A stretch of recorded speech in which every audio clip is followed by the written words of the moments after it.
Buen día a todos y a todas. Bueno, en el video de hoy vamos a repasar tres biografías de músicos muy importantes para lo que fue la historia del jazz y su consolidación como género. En este caso van a ser las historias de Will Merriam Cook, la de Bix Beiderbecke y la de Eddie Condon. Vamos a comenzar charlando un poco de la vida de Will Merriam Cook, una de las figuras más importantes de la música afroamericana anterior al jazz. Will nació de padres de clase media en Washington, D.C. el 27 de enero de 1869. Su padre, John Herdwell Cook, estaba en la primera clase de estudiantes de la Facultad de Derecho de la Universidad de Howard en Washington, D.C. Luego se convirtió en el primer decano de la escuela, y tras su repentina muerte, Will, con 10 años, y su madre vivieron en varias ciudades del país, incluidas Denver, en Colorado, y Kansas City.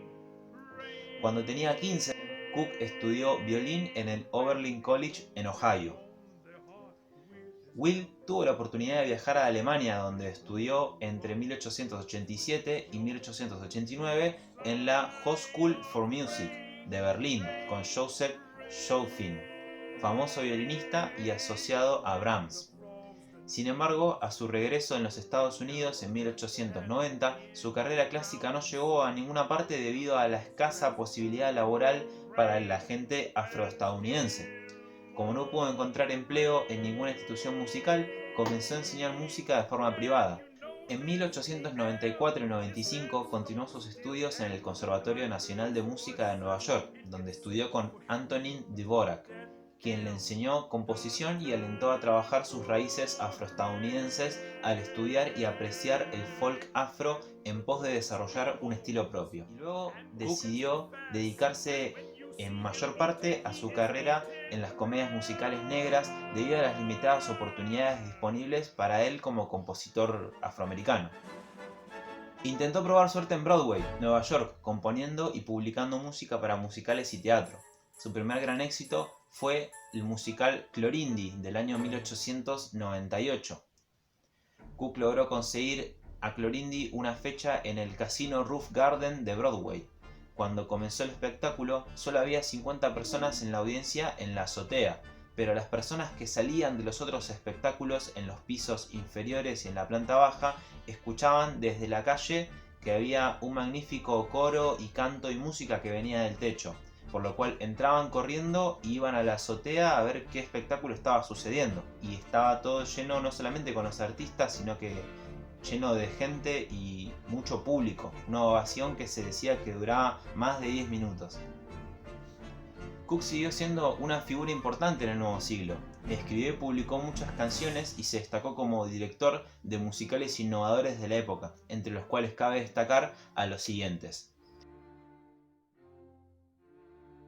Entre esta lista cabe destacar In the Humby de 1903, el cual fue el primer musical compuesto e interpretado íntegramente por afroestadounidenses en un importante teatro de Broadway.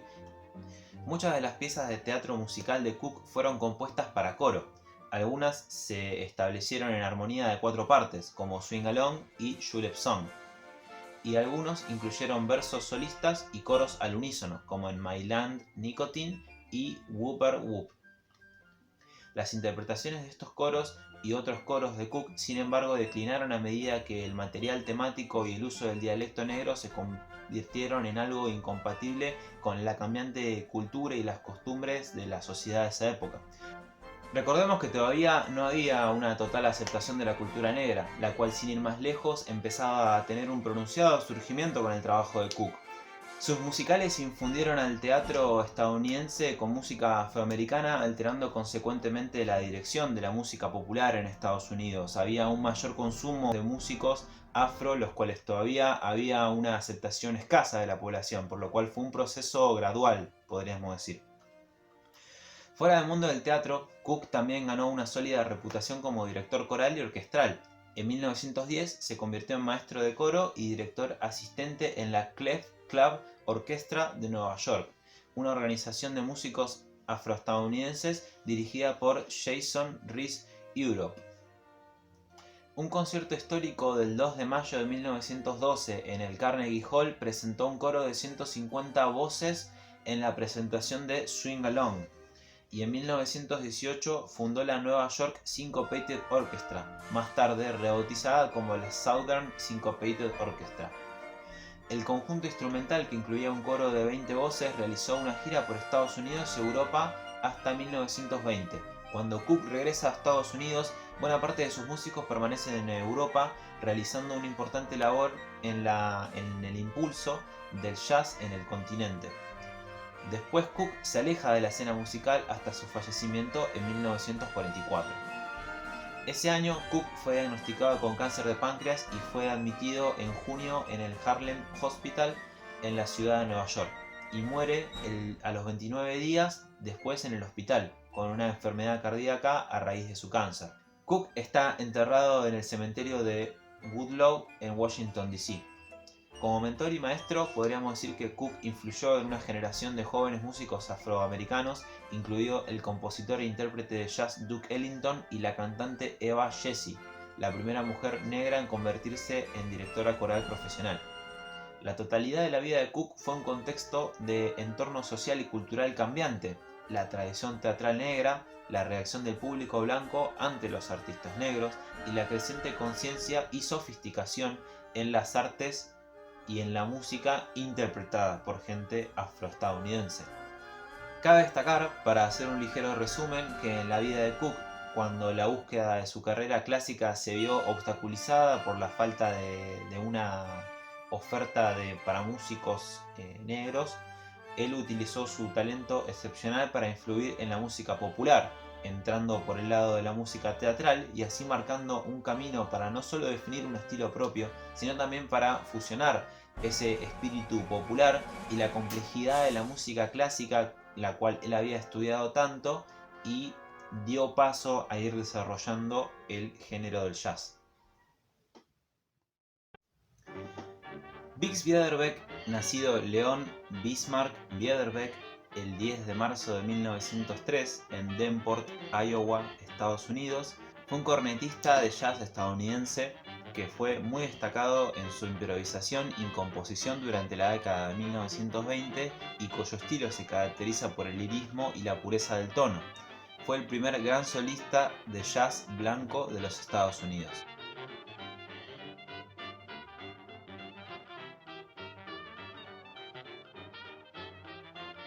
Los Beiderbecke fueron una familia de melómanos apasionados por la música clásica. El abuelo del gran Bix fue director del coro de Davenport, ciudad en donde se habían asentado. Su madre fue una excelente pianista y organista. Bix demostró desde la niñez poseer un talento precoz, ya que era capaz de tocar en el piano cualquier melodía que él escuchaba.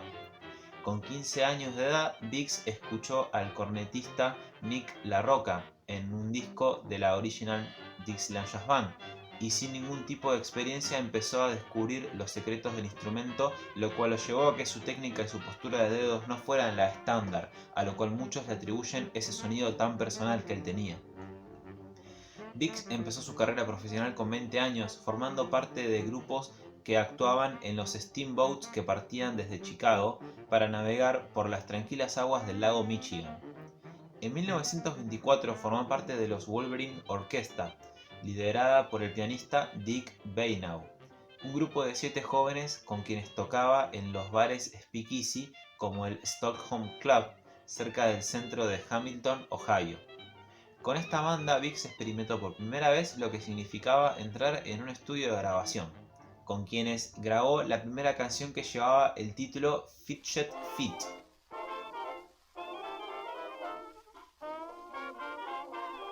Y después, más tarde, tocó su primer solo de piano en la canción Big Boy. También con The Wolverines Orchestra realizó una gira por la ciudad de Nueva York y en ella permaneció 10 meses. A mediados del año 1924 ocurrió un hecho importante en la vida de Bix, ya que conoció al saxofonista Frankie Tambauer, que se iba a convertir en su amigo del alma durante toda su vida. Los dos pasarían a formar parte de la banda del pianista Gene Goldkett en el año 1927. En 1925, a sus 22 años de edad, trabajó en Chicago, donde escuchó y tocó por primera vez a los grandes innovadores Louis Armstrong, King Oliver y Jimmy New. Desde 1925 hasta finales del 27, Biggs y Frank formaron parte de las mismas bandas, siendo las más importantes la del propio Frank Trumbauer y la liderada por Gene Goldett. En septiembre de 1927, ambos dejaron Detroit y fueron contratados por la formación más popular de los Estados Unidos en aquellos tiempos, la orquesta del director y violinista Paul "Pops" Whitman, durante 1928 y 1930, en la cual Bedervik fue el solista destacado.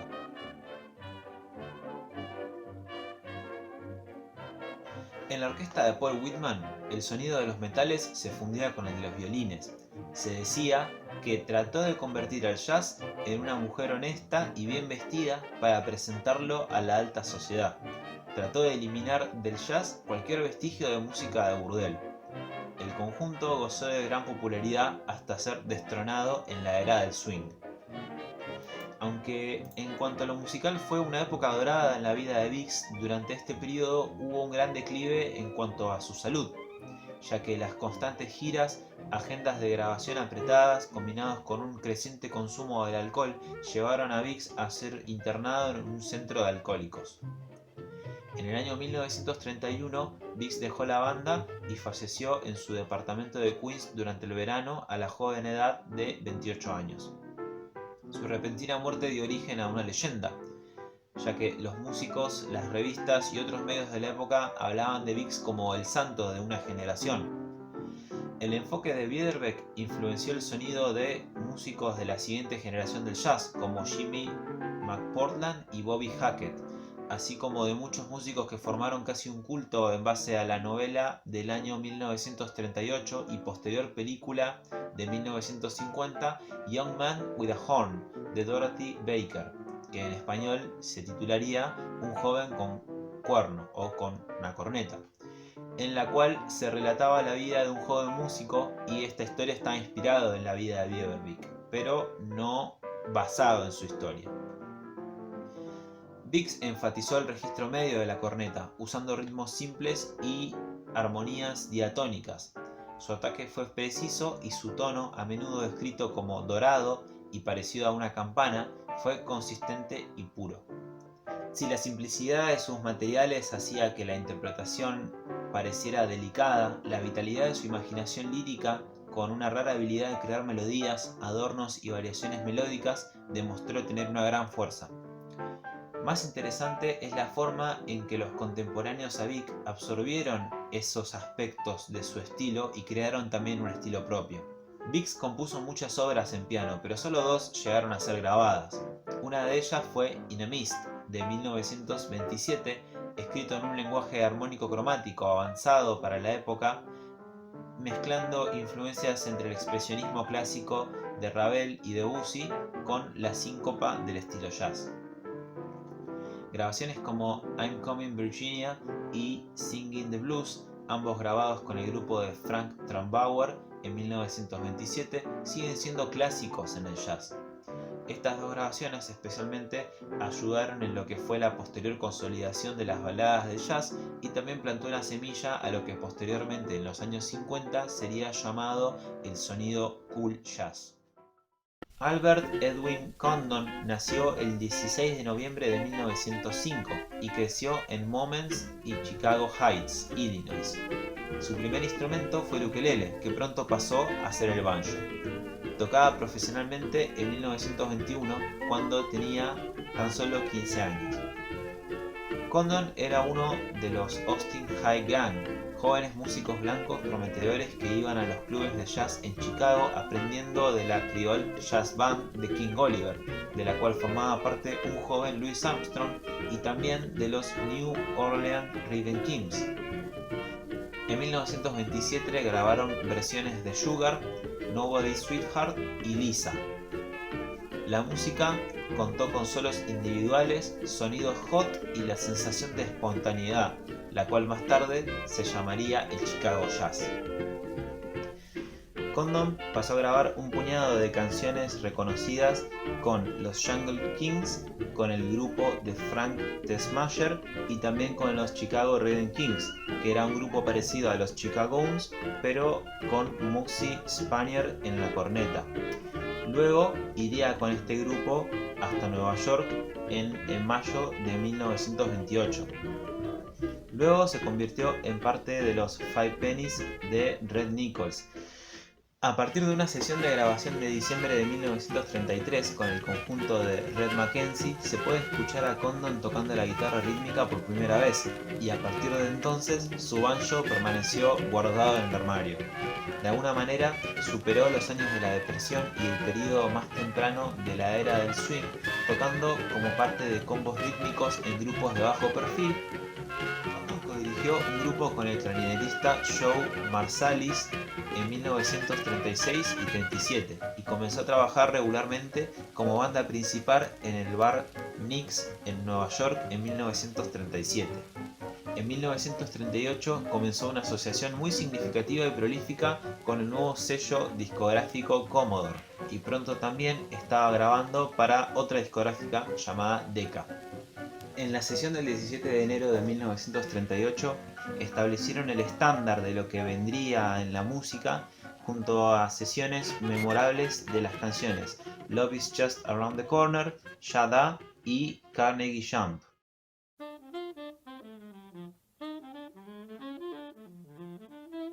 A partir de ese momento, Condon lideró sus propios combos estilo de jazz de Chicago. Usualmente se presentaba con un conjunto de apertura y otro de cierre. En el grupo principal hubo un gran espacio para los solos de todos los miembros de los grupos, a menudo respaldados por una sección de bronces. Si bien Eddie no le gustaba que los clasifiquen como músicos de Dixieland, prefiriendo dirigirse hacia su trabajo solamente como música, sus numerosas bandas se convirtieron en una fuerza influyente en el renacimiento del Dixieland a fines de los años 30. Los músicos con quienes trabajaba Condon eran músicos de los mejores que había en los años 30 y 40. Algunos también trabajaban en big bands. Cada uno de los músicos tenía sus propias personalidades musicales y fuertes egos que se mezclaban y muchas veces chocaban, por lo que también se le atribuye a Eddie su habilidad social para poder manejar situaciones de conflicto o, en caso de no poder manejarlas, tener siempre algún músico para poder ocupar los puestos que queden disponibles. Eddie Condon también fue famoso a nivel nacional al abrir su club nocturno Condon's, o sea, llevaba directamente su apellido, en el año 1945. El resurgimiento del interés en el Dixieland dio como resultado que muchas bandas amateur tocaran un repertorio que coincidía con lo que tocaba Eddie, pero las grabaciones y actuaciones nocturnas que él hacía con su banda eclipsaban a la competencia, por lo cual Condon no hubiera necesidad de modernizar su música. Inevitablemente, debido a la edad y a que muchos de sus mejores compañeros ya tenían sus propias carreras y grupos en solitario, las cosas se empezaron a ralentizar en la carrera musical de Condon hacia la década de 1960. Una gira en 1964 por Australia fue uno de sus últimos conciertos. Su última grabación, en el año 1972, llamada Live at the New School, tenía un Condon tocando algunas de sus canciones favoritas junto a Wild Bill Davison, Kenny Davern en soprano y el pianista Dick Well Stan junto a Jim Cupa en batería. Eddie Condon se retiró poco tiempo después de esta grabación y falleció el 4 de agosto de 1973 a la edad de 67 años. Our opening number is called the Royal Garden Blues. It's very standard among Dixieland songs. Very standard, like a riverboat in the middle of a river, such as the Mississippi. We're going to kick this off now. Are you ready, boys? Here we go. 1, 2...